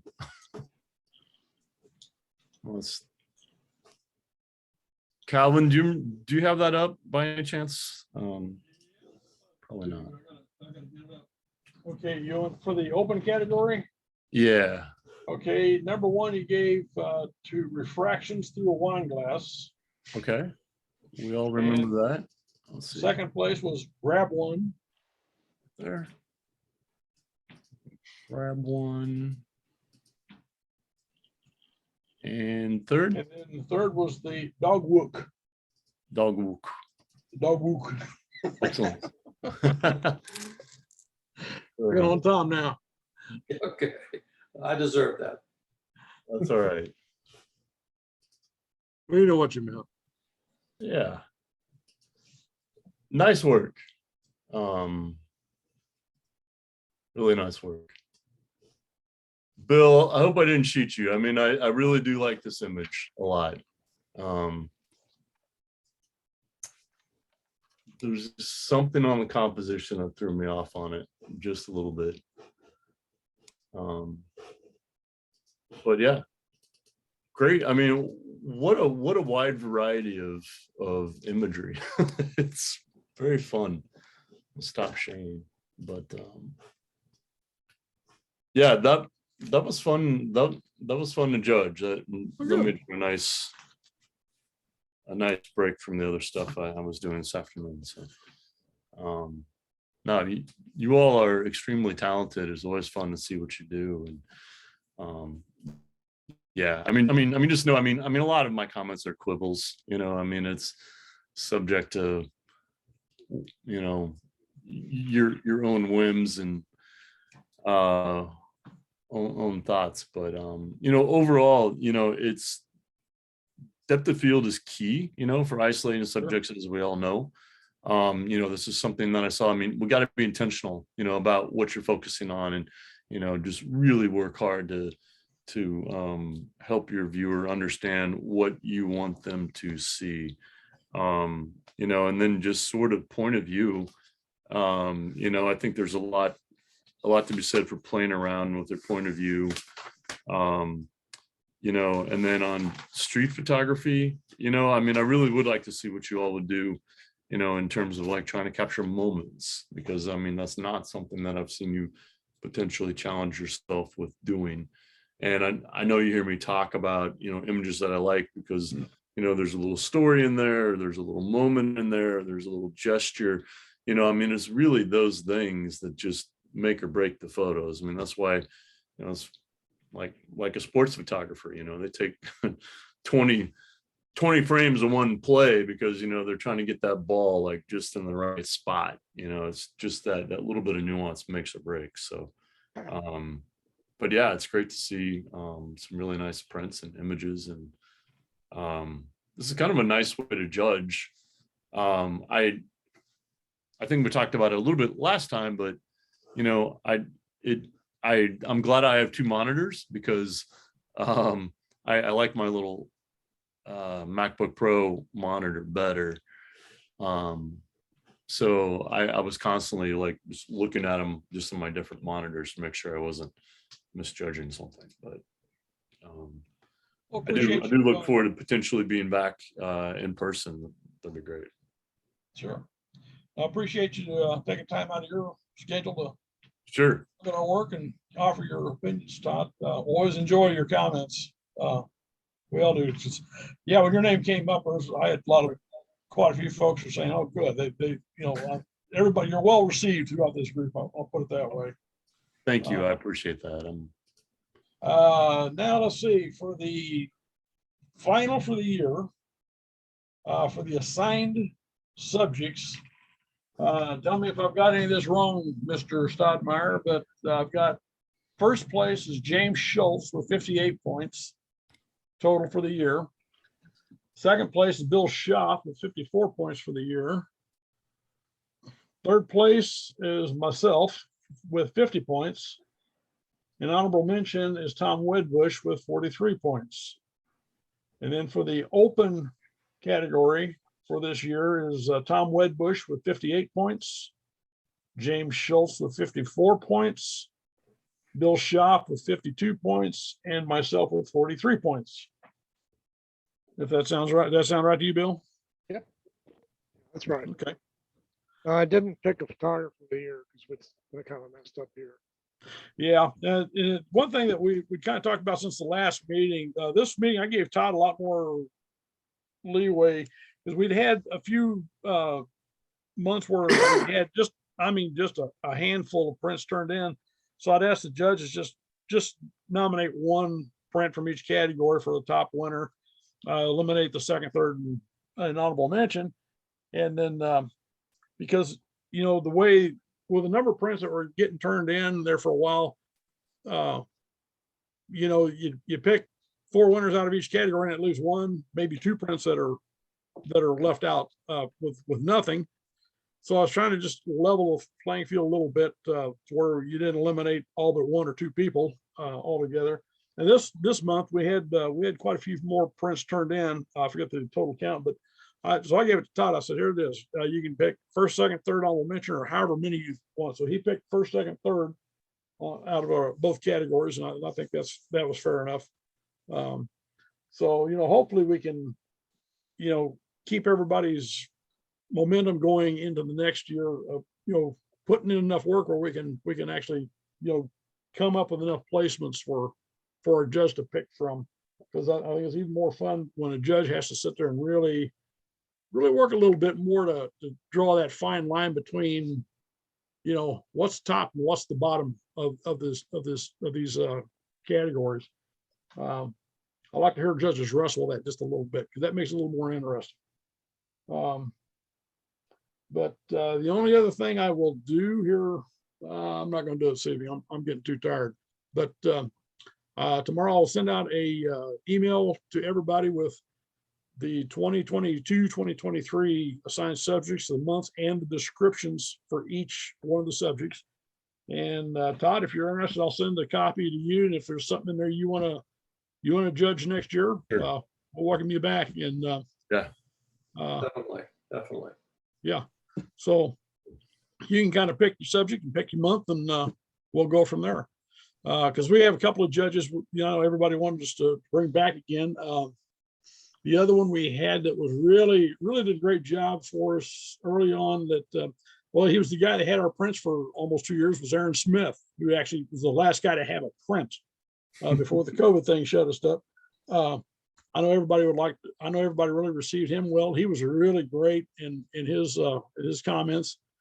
So I'd like to, get back with him and offer him up. If anybody has a particular judge they would they absolutely want me to contact, please let me know.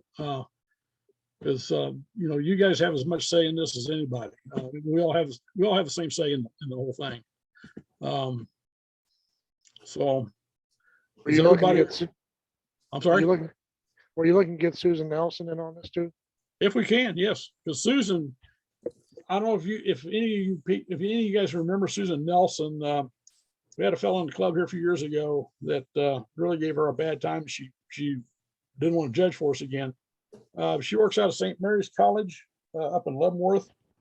She's retired from there. Okay, she's retired, but she was an art teacher. I think she did a little bit of photography, but her comments were so genuine. I mean, she would look at it and she would tell you, okay, I like this, I don't, or she was really good. She did judge for us a few times until she ran into somebody got abrasive because he didn't win the top prize in both categories. Kind of run her off, but I think she's agreed she wants to judge for us again, and I really like her comments. I really enjoyed listening to her commentary. She's very talented. She's very knowledgeable. But again, anybody has someone in particular you want to have, definitely, so you go get this guy, get this gal. I know we'll ask Carol Barlow to judge again. She's judged for us several times. She's been really good. We'll probably ask Julie Denichet if we can pry her loose from her duties. Sure. Because she's always done a good job. Now Raymond will be doing September. Is everybody excited about doing the high key? Yeah, should be fun. I've already got one. I'm just about 90% done with it. Not bragging, but when we were talking about this, the wheels are turning in my head already because I had a print that I had, or a photo I had taken, and I didn't know what to do with it. And when Raymond threw that example, the high key, I'm thinking, whoa, I got one that'll fit it. That'll fit that category beautifully. So I've been working on it, and I want to get it done so I can go on to something else. But already working on my macro, already working on some other stuff. Just trying to get ahead of the curve so that I don't wind up at the last minute trying to scramble to get something. In the kitchen and the street photography, I had the hardest time with those two, getting something that I wanted to submit. I don't know why, but those two categories were the toughest for me this year to get something that I would turn in. Anybody else have a hard time with any of these? Oh, yeah. I need to join you guys. I need to challenge myself. It's like I've judged enough. I need to. Well, we welcome you in. Just won't let you judge once you're a member. But Gotcha. we've actually picked up a few members. Tom Malott, he judged for us once and come back and says, I want to be a part of the club. And yeah. Okay. Years ago. Yeah, it's been a few years ago now. Yeah, we've had a few people do that all the time. Another person might be a good judge is Steve Wilson. He does wet plate daguerreotype photography.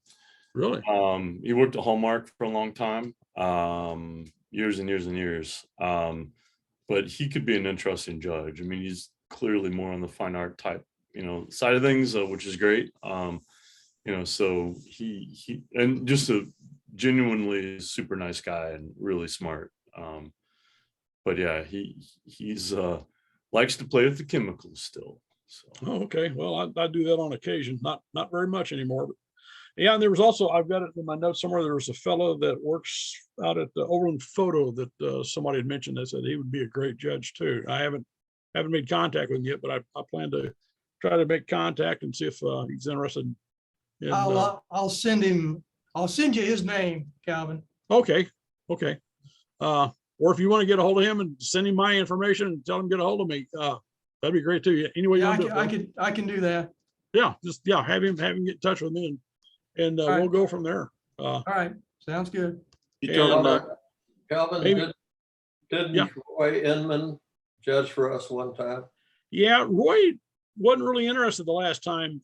Because Roy used to be part of the club.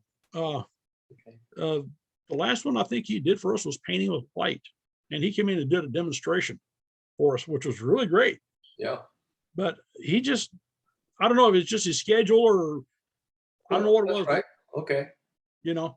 I mean, we could ask him, because I always enjoy listening to Roy. Roy is very knowledgeable when it comes to photography and fine art printing and things like that. Todd ought to know that. I think you know him very well. I love Roy. No, he's great. Yeah. He's a wealth of knowledge. I think he's photographed every major event in Kansas City in the last 50 years. But yeah, no, he's a hell of a photographer. He's still going. I mean, Oh I don't yeah. know how old he is. He's over 80, I think. Maybe we could get him to do the locomotive one because he does locomotives shooting with flash bulbs. Yeah. Yeah. Yeah. I went out on one of those shoots with him because Julie was doing a story on him. It's nerve-wracking. I'll bet. I'll bet. And where he keeps finding all them flash bulbs, I'll never know. Well, I don't know if you guys have seen it, but he shot I forget which engine this was. Yeah, I've Oh, seen yeah. that. Yeah. This Is that was big the boy? engine they were selling these down at Union Station not long Yeah. after. This is an incredible image. He took it up on Broadway Bridge, or I think it's Broadway Bridge overlooking the tracks at Union Station. Of course, it looks backwards, or maybe not. It looks backwards to me. But, Yeah, it's off the Broadway Bridge. yeah. So Yeah. that's I think having him judge the locomotive one may be beginning to do it. Yeah. I'll Maybe talk we'll- to him, Calvin. Okay. Let me know what month that is, and I'll put a bug in his ear. Yeah, I think that's actually, I think that's next May, if I'm not mistaken. It's April or May next year or the following year. It's Sure. our last meeting of, 2023. So yeah, ask him if he's interested. Yeah, we're definitely interested in letting him judge that one Cool. because he knows how to photograph a locomotive. Oh yeah. Thank you, Fellas? Todd. Thanks for help. Thank Sure. you. Thank Yeah. you. Thank you, folks. Yeah. Thanks, Todd. You'll have thank you so much. It's always fun. And yeah, we'll see you again soon. Sure. Thank you. Good night. Good night. Everybody have a good summer. Thank you. Yep. Dennis, it was great seeing you this evening. Good to see y'all. Yeah. So how long you on vacation? Just this week? Just this week. Okay. Well, I did tell, I don't know if you heard, but I did tell everybody that you'd let me know you were going to do the newsletter again next year. So I thought as long as you want to do it, I'm gonna let you do it. Sounds good. So other than that, I think we're all pretty much the same, staying, the same throughout next year. Tell you what, Travis, sometime could we get together and you show me or show a couple of us how we get in there and add or remove prints off the website if we need to. Tom does most. Tom of does it. that? Okay. And then the only other thing I was going to ask you, Tom, do we still post our winning prints up on the club website? Well, we haven't, and I'd be, if people would send, I need to have the JPEG? PDF file to do it, You want And for the PDF longest file? time, I mean, I had trouble, nobody would send me stuff for a while. So, I mean, Yeah. that's pretty stale from 2 years ago. I mean, there hasn't been Sure. much posted. I can give you access to the Google Drive that has, I just take the current month stuff and I create a folder and I put those in there. Oh, okay. And then so I'll leave the current images folder empty every month and then I just Oh, move okay. it to another folder. I give Tom access to that. Okay. Well, I mean, I didn't know if some people didn't want their stuff posted. I mean, Sure. so if they didn't send it to me, it's like, okay, fine, I understand. But do you want it in a PDF or do you want it in a JPEG? I'm sorry, JPEG, I'm sorry. Okay, Yeah, Okay. yeah, my bad. that's all right. Well, I can get, me and Tom can get together and we can, Okay, Yeah, yeah. Yeah, I'd like to get that freshened up and add some stuff to it. So, sure. yeah, we need to do that. Okay, I'll take care of that. Okay. So Bill Stodmeyer, Yep, if it's not too miserable tomorrow afternoon, how about that cold beer? sounds good to me. Okay, so then we can talk about a couple other things that I've got up my sleeve. And then if you like them, then I'll post them out here to everybody else. I don't want to say anything yet because yeah, you may shoot it down. You may say, no, we don't want to do that. But just a couple ideas I've got brewing. And then yeah, just trying, I'm trying to come up with other ways to generate a little bit more interest in this group outside of it, to the outside world a little bit, so that maybe we can draw a little more interest. Because I mean, I don't want to see 500 people in the club, but I mean, it'd be great if we had, a few more members come in. Because I remember after Roy Inman did, I think it was Roy, was he still working for the Star when they did that feature on us years ago? I think he was. Yeah, the Star Magazine did a feature on the club. We had a lot of people come in from that. They saw that and they thought, wow, black and white club. We had a lot of people come in from that, and they've kind of gone by the wayside over the years. We used to have a couple other gals in the club that were just phenomenal photographers, but then their problem I think was coming over to this part of town after dark, and especially during the winter months when it was cold and slick out, and they didn't get out here till it was well after dark. So I think it made them nervous just traveling, back and forth. So we have some that don't want to do the Zoom. We had some that didn't want to come to the in-person meeting. So I don't know. I'm trying to do a little outreach to some of those folks and see if generate a little more interest. well, and I've been kind of thinking about the Zoom meeting concept. And it's possible when we start getting back into in person, we might be able to continue doing the Zoom meetings directly from the library. Okay. Depending Yeah. on how good their internet is, and I'm gonna have to get a camera and bring my laptop and figure out the Sure. technical side of it. But I as long as the Wi-Fi at the library is fine, we could probably continue doing them even when we go back to in person. Okay. Yeah, they do have a really good Wi-Fi service there because I've used it. I remember one time we were over there doing something, and Raymond asked me about it, and I let him piggyback in on my account to get on their Wi-Fi, and we were both sitting there doing something. I forget what was online, but yeah, it worked really well. The only thing that we'd have to do is figure out, I mean, we're gonna have some people who still wanna give us just the digital images, so the judge would have to look at the, both digital and physical images, or if we wanna just continue doing digital only. We Yeah. can do that as well and just review them in person on a screen. Sure. But I know in previous years, the screen technology at the library wasn't the greatest. So Yeah. we're gonna have to work on something. Yeah, the projector in that main auditorium is really not that good of a quality. We did that once before where we would take the prints and we would shoot them from their overhead TV or whatever you call it, their projector onto that big screen. Mhm. You could see them okay, but you just didn't get that quality of the contrast, the light, the dark. It wasn't sharp.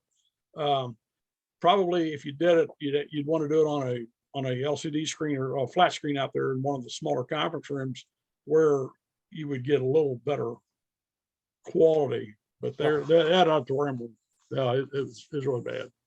Right. Guys, I'm gonna let you go.